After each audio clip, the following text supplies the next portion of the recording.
在我小时候第一次见到这个头像时，我以为这是一个什么潮牌。后来我知道了它的名字切格瓦拉，但说实话，我那时候依然觉得它不过是个被印烂了的文化符号。直到我真正去了解它的故事，才意识到曾经的我有多么无知，又有多可笑。法国哲学家萨特说，他是我们这个时代最完美的人。如果这个世界上真的存在所谓的理想主义战士，那么切格瓦拉4个字，他当之无愧。作为一个历史 UP 主，我必须得做他的视频。我希望更多的人能够了解他。大家好，我是陈北基同志。接下来我们来聊的就是切格瓦拉的故事。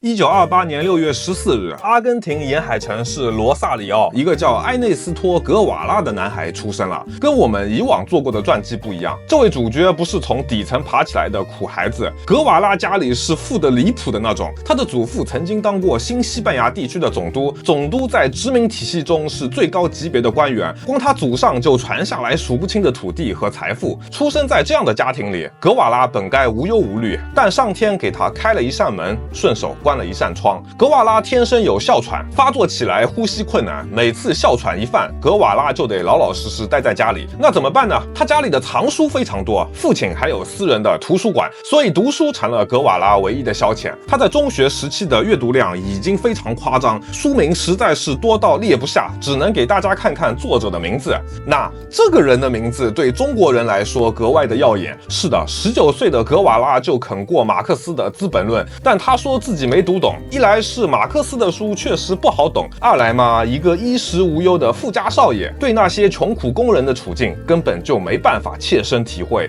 读万卷书，行万里路，没有遇到残酷的现实，再好的书也只是书。格瓦拉的父亲是个有意思的人，家里明明那么有钱，他却是个坚定的左翼，家里经常和各路革命分子、吟游诗人来往啊。你可能会觉得奇怪，革命分子革的不就是你这种资本家的命吗？啊，道理归道理，意识形态归意识形态嘛。二战期间，格瓦拉的父亲加入了反法西斯、亲同盟国的阿根廷行动党，格瓦拉跟着加入了青年团，还颇为骄傲的到处亮团圆证。1940年，格瓦拉跟同伴直接冲进酒店，打断了一场纳粹同情者的聚会，出来顺手把那些人的汽车轮胎划了。也是在这段时间，格瓦拉第一次见到了麻风病人。那个时代，麻风病无法治愈，还会传染。这些人不但要忍受身体上的变形，还要遭受整个社会的歧视。格瓦拉从小有哮喘，他懂那种被病痛缠身又无处可逃的感觉。他想帮这些人，为了这个想法，他放弃了最感兴趣的工业方向，转头去学了医学，专攻麻风病治疗。是的，这个时期的格瓦拉思想就是这么单纯，他还没有想过自己要搞什么革命，什么共产主义。他20岁出身好，考上了首都的医学院，前途一片光明。他对这个世界没有任何不满，他现在撑死就是个乐于助人的富家少爷。格瓦拉心中的这团火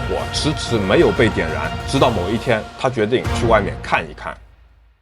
格瓦拉这个人天生就是个闲不住的，哮喘一不发作，他就想要出去旅行。他是如此享受这个过程，以至于在熟悉的城市之间往返时，就算是10个小时的车程，他也要花3天徒步。他就觉得这才叫自由，这才叫活着。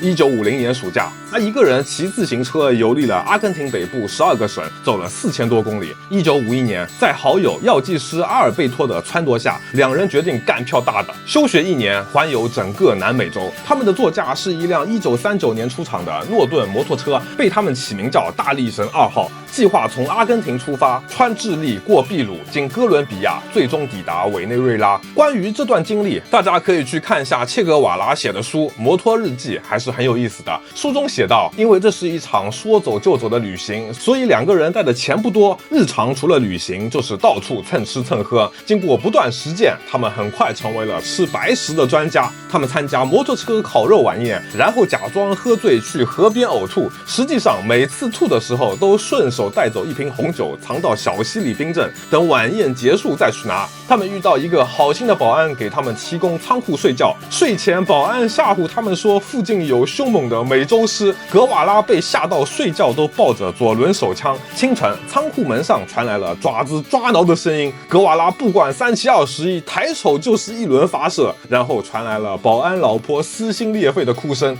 他们打死了人家一只宠物狗，他们会故意在智利人面前用夸张的阿根廷口音聊天，引起注意，自然引出旅途有多艰难。今天刚好是出发1周年纪念日，言下之意是没法庆祝，太可惜了。智利人通常被他们这股可怜劲感染，主动请他们喝一杯。喝到一半，格瓦拉突然不喝了，对方追问，他才为难地说：“我们阿根廷人喜欢喝酒得配吃饭，不吃饭喝不下去啊。”格瓦拉和阿尔贝托还很善于利用医生这块招牌，他俩一个是没毕业的医学生，一个是药剂师，都算不上真正的医生，但他们脸皮够厚。拜访报社的时候，他们大肆吹嘘自己是麻风病专家，在好几个国家都做过研究。记者真信了，在报道里写道：“2位阿根廷的麻风病专家深入考察了我们智利的社会、经济和卫生问题。”报纸上还配了他们的照片。格瓦拉和阿尔贝托就拿着这份报纸到处骗吃骗喝。每当他们拿出报纸表明自己医学专家的身份时，对方往往都会流露出敬佩的神情，然后把他们狠狠招待一番。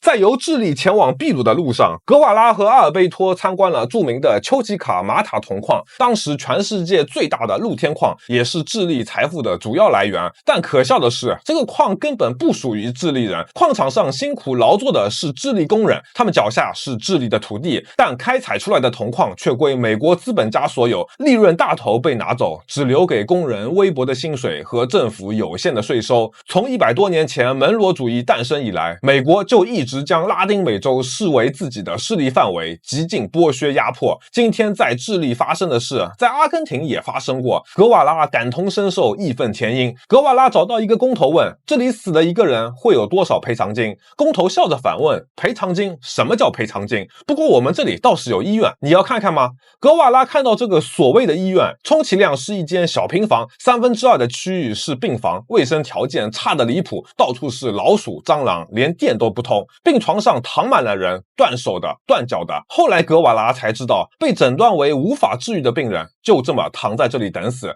他愤怒地问工人们：“你们不觉得愤怒吗？”工人们大多沉默着接受了自己的命运，然后指了一张贴在墙上的海报给格瓦拉看。海报上写着：“既然您没有为这家医院带来收入，那么又凭什么来抱怨他的服务呢？不给钱，穷人就该死。”格瓦拉不敢相信自己的眼睛。那一年，格瓦拉23岁，心里有一团火在烧。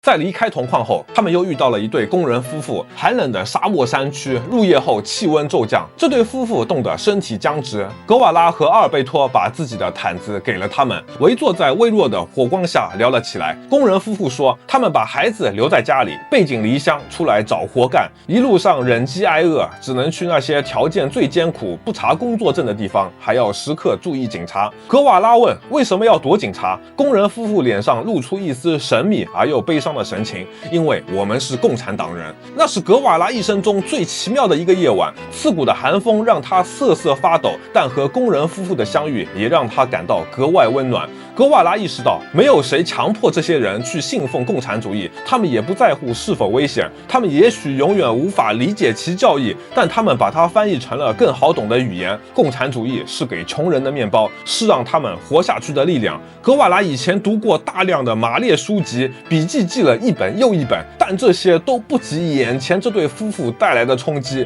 格瓦拉不是从书本上领悟共产主义的，是旅途中的一幕幕现实教会了他。